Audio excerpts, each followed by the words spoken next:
नमस्कार, विंध्या टाइम्स में आपका स्वागत है और आपके साथ में आशुतोष तिवारी हाजिर हैं दोपहर तक की दो बड़ी खबरों के साथ।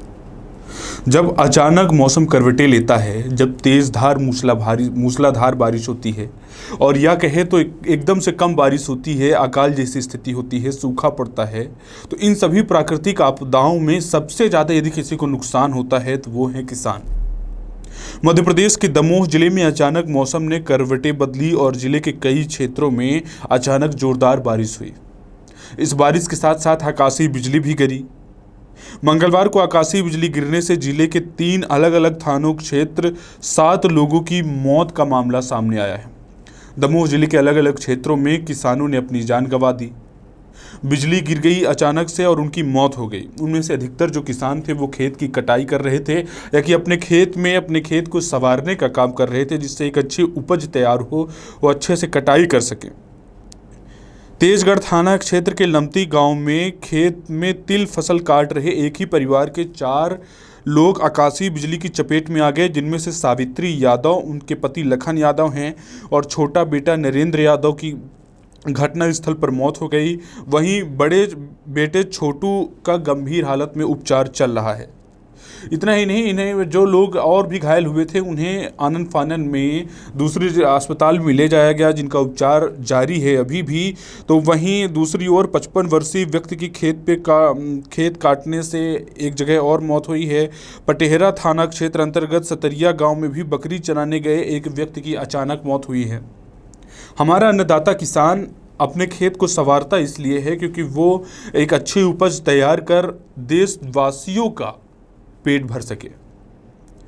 लेकिन आप कल्पना कीजिए कि उसे किन किन तरह के प्राकृतिक आपदाओं या कि प्राकृतिक कहर से गुजरना पड़ता है।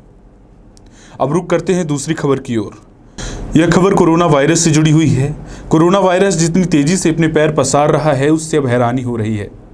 मध्य प्रदेश में और रीवा में जितनी तेजी से कोरोना संक्रमित मरीजों की संख्या बढ़ रही है, उतनी तेजी से लोग ठीक नहीं हो रहे हैं। इसके चलते अस्पतालों में लोड बढ़ रहा है और लोड बढ़ने के चलते कई बार इलाज के लिए मना भी करना पड़ता है अस्पताल प्रबंधन को। इसको ध्यान में रखते हुए भोपाल में, जहां संक्रमण का खतरा इन दिनों सबसे चरम पर है, 22 निजी अस्पतालों में कोरोना का इलाज और शुरू करने की कवायद की जा रही है। मेडिकल स्टाफ को इसमें ऑनलाइन ट्रेनिंग दी जाएगी। जो एक्सपर्ट डॉक्टर होंगे, अन्य अस्पतालों के होंगे, वहाँ के डॉक्टर बाकी अन्य जो अस्पताल हैं जहाँ उपचार शुरू होने जा रहा है, उनको ट्रेनिंग देंगे। चिकित्सा शिक्षा मंत्री विश्वास सारंग ने कहा है कि जूनियर डॉक्टर्स के कोरोना संक्रमित होने पर उनके उपचार के लिए री इन्वेस्टमेंट मोड पर शिक्षक रक्षक दवाइयाँ उपलब्ध कराई जाएंगी। यह डॉक्टरों के लिए बेहद ज़रूरी भी है। कोरोना के संक्रमण से निपटने के लिए अब डॉक्टर के साथ साथ अस्पताल के जो स्टाफ है उनको ट्रेनिंग दी जा रही है। लेकिन वहाँ पे जिन प्राइवेट अस्पतालों को और बढ़ाया जा रहा है कोरोना के उपचार के लिए, देखा जाए तो इसकी ज़रूरत रीवा में भी है। रीवा में भी जो भी प्राइवेट हॉस्पिटल हैं उनको भी अब शासन अपने अधिकार मिले और वहाँ पे उपचार कराया जाना चाहिए, क्योंकि रीवा में भी इन दिनों जिस तरह से कोरोना संक्रमित मरीज मिल रहे हैं, वह संख्या 30 से कम तो किसी दिन नहीं होती है। रोजाना 30, 40, 39 ऐसे कोरोना संक्रमित मरीज मिल रहे हैं। वहीं मौत भी हो रही है। संजय गांधी अस्पताल में भी लोड बढ़ रहा है। ऐसे में यहाँ भी वही प्रक्रिया अपनाना चाहिए और अस्पतालों को बढ़ाना चाहिए। तो ऐसी तमाम खबरों के लिए आप बने रहिए विंध्या टाइम्स के साथ। बहुत बहुत धन्यवाद।